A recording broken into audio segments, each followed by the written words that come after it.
were genetically inferior to the Aryans. If one believes that the German people would have tolerated the concentration camps and the gas chambers, if news media, like the programs that Mr. Brown is setting on, if those people were willing to bring discordant views out into the open, I don't believe the concentration camps and the gas chambers could have continued to exist in Germany.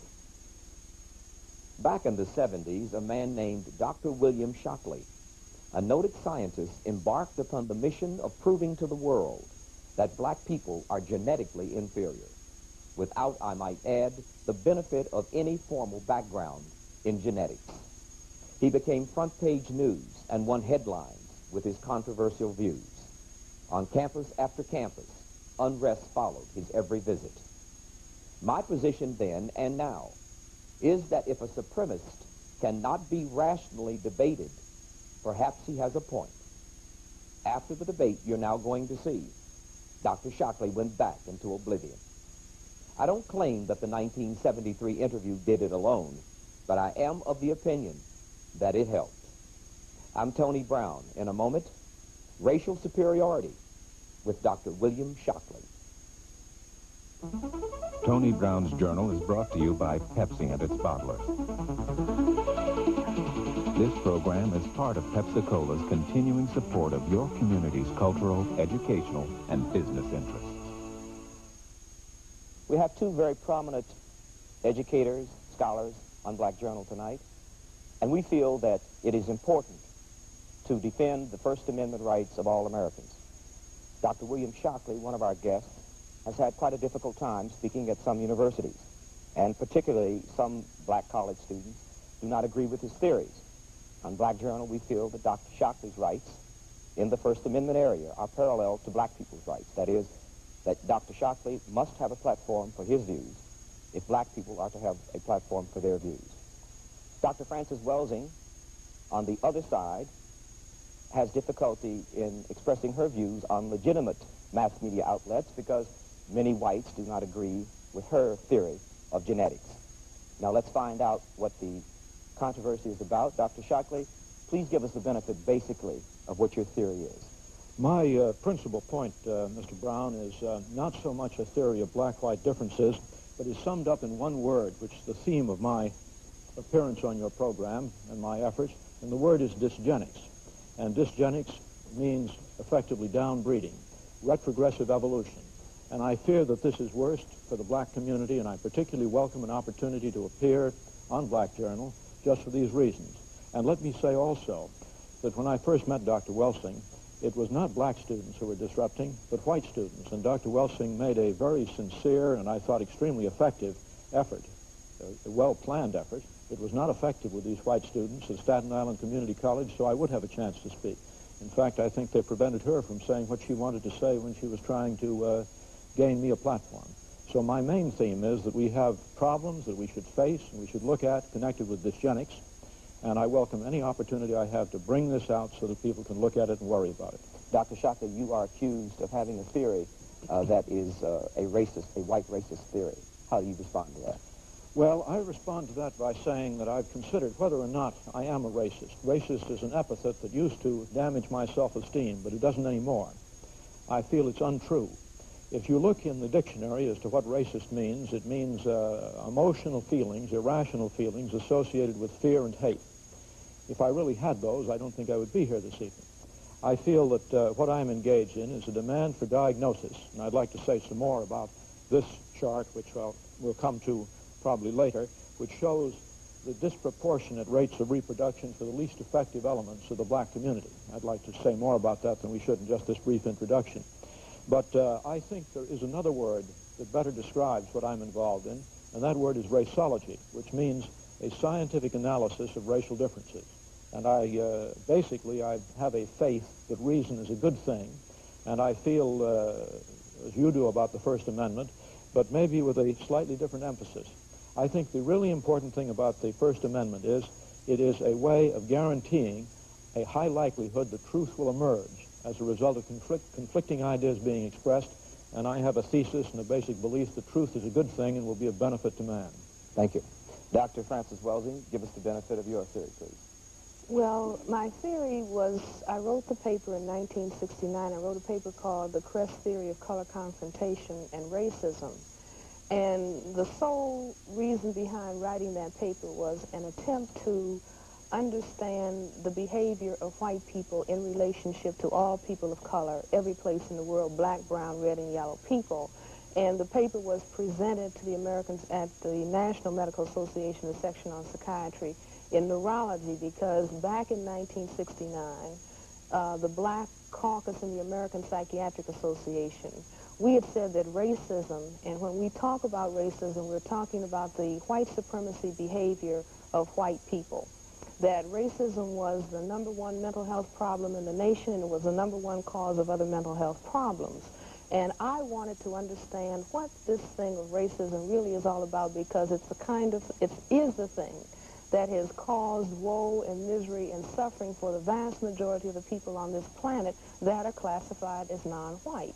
And in my attempt to understand why the necessity of white people to keep saying that white is superior and that the condition of non-white is inferior, and the more I thought about it, in conjunction with an idea that a friend of mine had, that racism was a worldwide behavioral system for the maintenance of white supremacy by a small minority of people. I put those ideas together with what we know about genetics, what we know about the condition of skin whiteness itself. The condition of skin whiteness is the genetic inability to produce skin pigment called melanin. This is a genetic recessive trait. It is a genetic deficiency state, not as defined by FrancesCressWelsing, but defined by geneticists and dermatologists, that the inability to produce the skin pigment of melanin or melanin pigment is described as albinism. And I think that white people, even though most white people are not consciously understanding their problem in genetics, they are certainly aware that they are genetically dominated by people of color. That's why it was a statement, one drop of black blood makes you black, because people of color have the genetic capacity to annihilate white people. And so unless white people control the reproductivity of people of color, then we can postulate that perhaps one day there won't be any white people. And I think that the very survival of white people necessitates that they project genetic inferiority on people of color, because it is they who really are aware that they are genetic recessive and perhaps genetically inferior to people of color. And I am not saying this to call the condition of skin whiteness to say, well, no, white people are inferior. I'm not saying it for that purpose, but I think that it is of prime importance for the majority of people in the world to understand why it is that white people have to, the effective majority, large numbers of white people, have to move in a hostile and an aggressive way against people of color, and have to constantly focus on it's you who's genetically inferior, because they realize that there's something wrong with their genetic status. Now, may I take a call? Oh, sure, all please. Right. Let me, so that, because we have a number of calls, and we'll see what the public wants to find out also. Just 1 second. Hello, go ahead, please. You're on Black Journal. I would like to ask the question, why does the doctor feel that his theory, Dr. Shockley, why did you feel that your theory is correct? Well, let me say that's a long question. Let me point out one aspect. I mean, it's a question that calls for a very long answer. I think I might just at this point say that in a time like 1 hour, we may expose a problem and encourage thinking about it, and this is a very valuable thing. But to cover either Dr. Welsing's views or mine, and let me say here are, just to show that these things exist, is a pamphlet that she was good enough to give me some time ago. This one's upside down. Well, that one's upside down. Yeah, Thank you. right. And this is one of my own. It's actually a collection of a debate. The Imperative of Ethnic Education is yours. This is the issue of the journal. Mine was, the title of my paper is somewhat different from this, but I want to say that, speaking for myself, if people would like to write to me at Stanford University, I have a post box there, Post Box S, which is the same as Shockley and Stanford. I will try to supply more information, and I'm sure Dr. Welsing will say what she can do about telling people how to reach her pamphlet. Okay. But now let me say this chart that I held up a moment ago is very important in respect to this question of why I think there may be what proves a basic difference, but I'm going to say that if there were not a basic difference in intellectual capacity in the past, there probably will be a basic difference between black and white intellectual capacity in the future, simply because of the reproduction patterns. And these are Census Bureau data, and this is the most threatening aspect. And what it indicates is that for the black women of the lowest intellectual social class, which are rural farm women, generally the education is least, the average number of children is 5.4. For women with college degrees, it's 1.9. And so this is definitely unfavorable. It is reproducing far more at the bottom end and not enough to keep even at the top end. Dr. Shockley, can For you whites, explain? let me just finish this. For whites, the numbers are also in this direction, but nowhere nearly as severe. Dr. Shockley, I think that in all fairness, you should explain to the audience why it is that you have, first of all, you have a very large segment of the black population who are on farms, who are deprived in cities.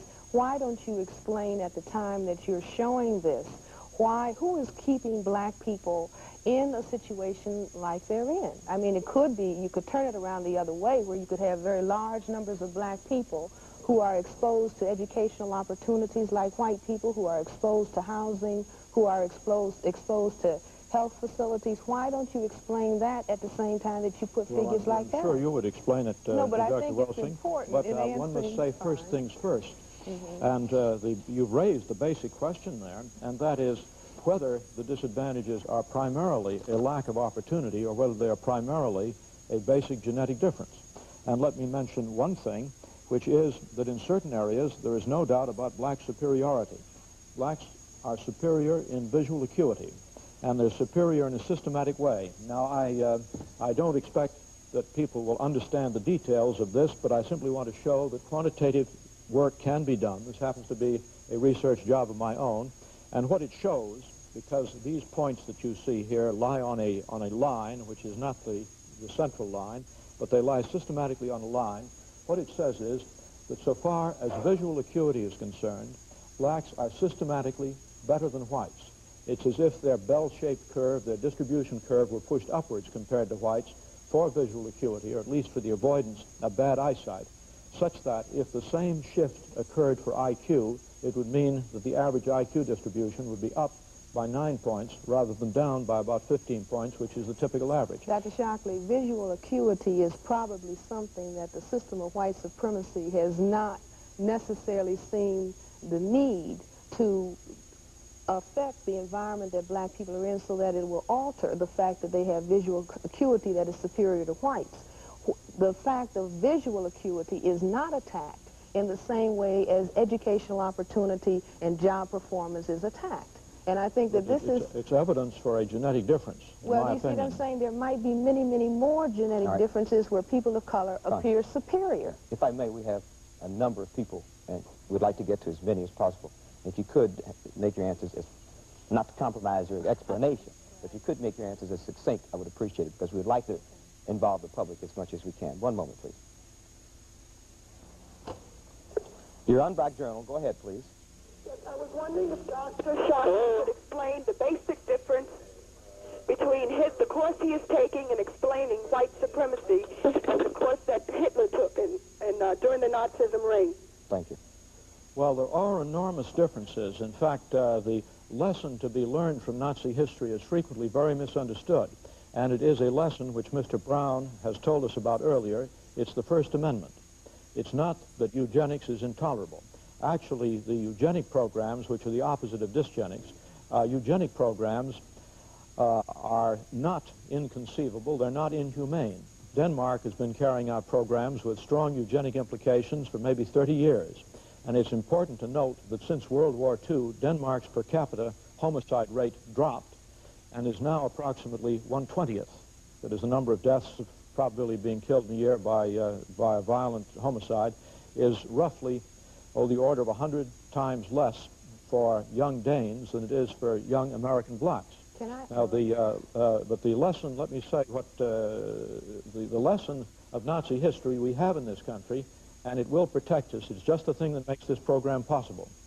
The First Amendment, which allows freedom of speech. If one believes that is not the right answer, then one has to be one of the most anti-German racists there can be. If one believes that the German people were in the concentration camps and the gas chambers, if news media, like the programs that Mr. Brown is setting on, if those people were willing to bring discordant views out into the open, I don't believe the concentration camps and the gas chambers could have continued to exist in Germany. I'd like to comment because I'd like to say that I don't think that there's a major difference between what Dr. Shockley is doing. I don't think that Dr. Shockley is fully aware of what he is doing and why he is doing what he's doing. But the long-range implications of what he is doing are no different than the propaganda campaign that Hitler and his Nazi unit carried on in Germany that ended up eliminating 6 million Jewish people. Now, what is most interesting is that Hitler said the very same thing. He said, number one, that the Jews were genetically inferior to the Aryans. Number two, he was aware that the Semites had genetically dominant material, genetic material to the Aryans. And if we begin to understand the way that people who were in Europe at the time that the Semites arrived from Africa, when the Semites arrived in Europe from Africa, they were people who had substantial amounts of color and who had very kinky hair because they were from the continent of Africa. And the Europeans, the white people who were there, had a reaction, a color reaction to the Semites that is no different than the reaction and the concern on the part of people who are white in this area of the world or any other area of the world to people who have the genetic capacity to produce color, who can genetically annihilate their position. And I think it's very, very important. Even though Dr. Shockley, I am convinced that Dr. Shockley believes that he is perhaps elevating science with all of his charts and all of his figures, but he doesn't understand the things that propel him as a white individual in a social system that has programmed him throughout his life and programmed large numbers of people like him to focus on the genetics of people of color in such a way as to destroy people of color. I would like to ask a question, and Dr. Shockley, if you could answer it yes or no, I would appreciate it. Do you believe that black people are inferior in intelligence because of their heredity? I have a standard statement. It is not yes or no. It's memorized. I say it at the same time every time, I think. What I say is this. My research leads me, and it's a tragic conclusion, really. My research leads me inescapably to the opinion that the major cause of the American Negro's intellectual and social deficits is hereditary and racially genetic in origin, and thus not remediable to a major degree by practical improvements in environment. All right. If you believe that the position relatively of black Americans to white Americans is based on a genetic inferiority, and I will accept the responsibility for that word, then what do you see as the solution to the problem? Well, I see the first aspect of this is to prevent the problem from becoming worse by dysgenics. This first word Would that you I translate mentioned. dysgenics for me and the audience? Would that be sterilization? No. Dysgenics, you see, means what that other chart I showed you says. Should blacks, the least effective element. Should blacks be sterilized? No. I have a... But if blacks are a problem, and we do not allow... This is inhumane. And Dr. I think one Shockley can wants find more black humane people to solutions to this. Well, then how would... Then I would propose something in which one of the key clauses, phrases, is regardless of sex, race, or welfare status. And this is the proposal. I call it a thinking exercise. It's mentioned in that pamphlet that I showed that you can obtain. And it goes this way, that you would offer a bonus to everyone to be sterilized. Now, we know we have a population explosion problem.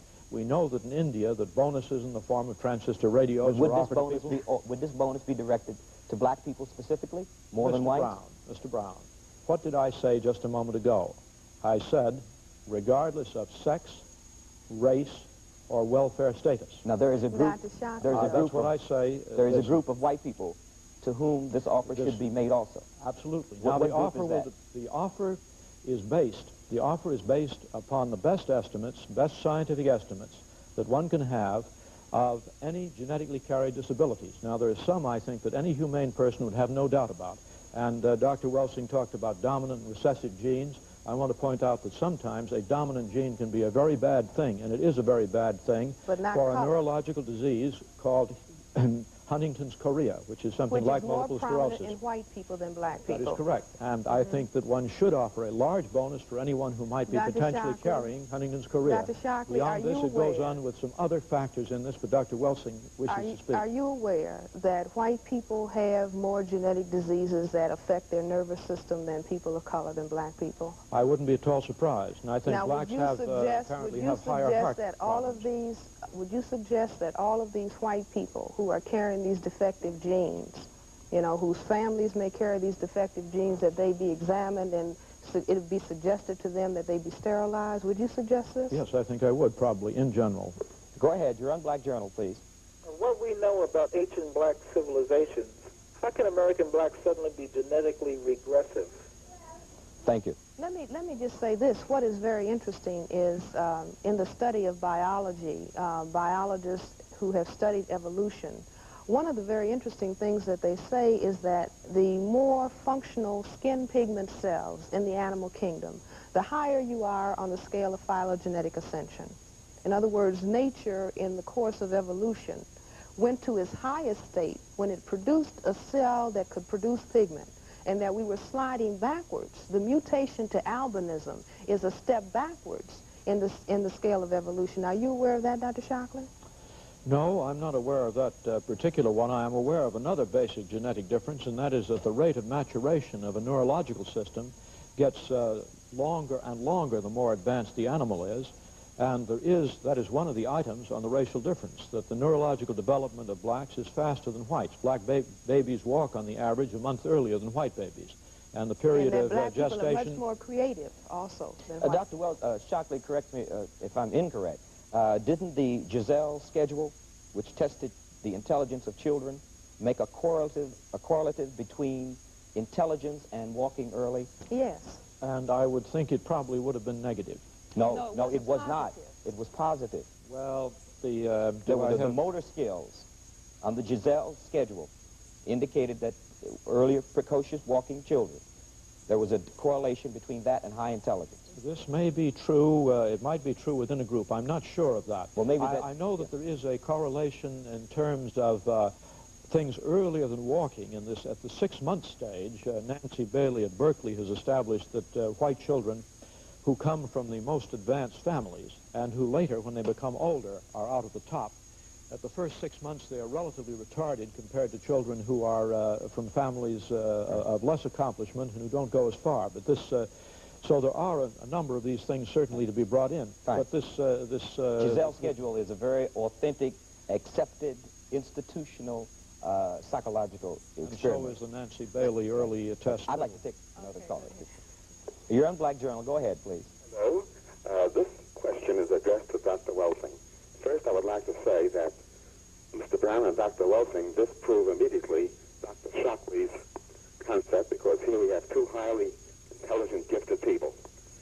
And by getting this out of the way, Dr. Welsing, wouldn't you agree that there is a strong genetic component to the inheritance of intelligence? Geneticists believe that 80% component is hereditary. Let me finish, Dr. Welsing.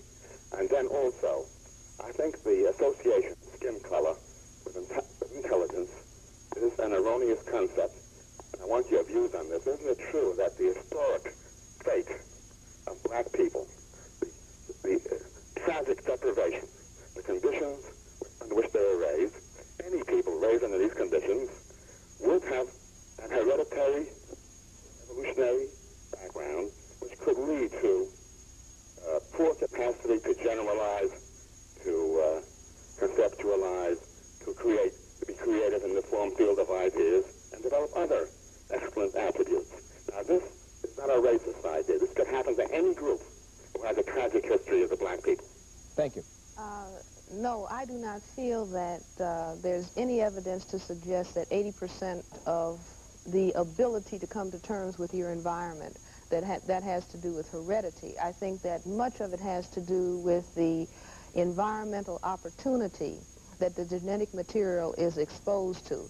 I think that if we look at the black people, if we just take the black group, and we look at those people who have been able to achieve, and we look at their backgrounds, we will find that they have had substantial social and economic opportunities that maybe some of the segment of the black population has not had. We will find the same thing in the white group. Those white people who have been socioeconomically deprived and at the bottom of the economic scale for whites, that these people are not performing in the same way that people who have extended socioeconomic opportunity. One of the very interesting things is that white women are now talking about women's liberation, and they are looking at their performance relative to white men, and they are saying, and all of the spokesmen for white women, and men and women are also saying, that the reason that the white woman has less confidence in her performance and is not performing as well, relatively speaking, as the white male, has been the attitudes within the white family as to the role of the woman versus the role of the man. Now, what is interesting is that when white people are looking at the difference in the performance of the white woman and the white man on IQ tests, they can account for that on the basis of environmental influences. However, when they shift over into looking at whites relative to people of color, somehow they want to drop that understanding and that awareness.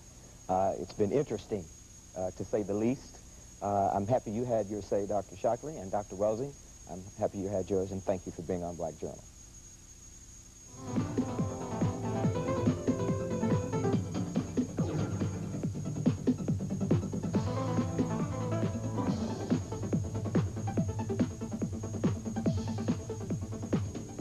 Tony Brown, Environment. Of black people. Today, another bombshell suggests empirical evidence of black biological inferiority, The Bell Curve. A book by Charles Murray and the late Richard Herrnstein cited statistics alleging that blacks on average score 15 points below whites on IQ tests.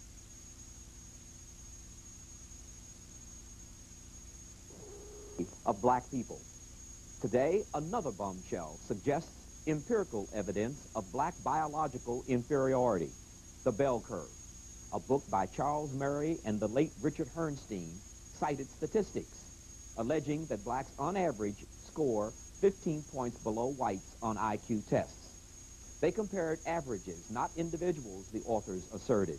True, because some of the highest test scores ever registered on IQ tests were made by blacks. However, the author's premise reinforces the racialist eugenics theory of African inferiority. We invited Charles Murray to present his views on this program. He refused. But joining me to examine this issue is the woman who took on Dr. Shockley and his views on Aryan superiority. I'm Tony Brown. We'll be back with Race and Intelligence.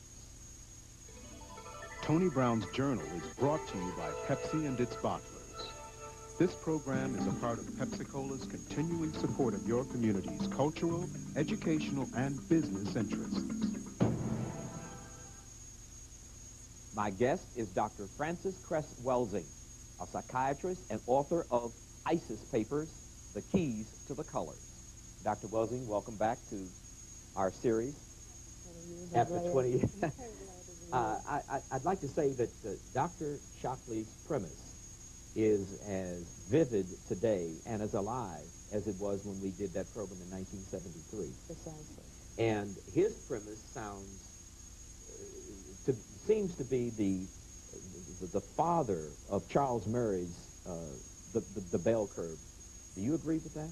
Well, I wouldn't say that it was a father. It's in the continuing wake of the discussion, the historic discussion of black genetic inferiority. I mean, a couple of years ago, we were being bombarded with violence in the black community as related to black people's genetics, but not anybody else's violence being related to their genetics. And so now Charles Murray is coming out in Richard Herrnstein, that black genetic inferiority. And as a matter of fact, Tony, I'm very happy about it.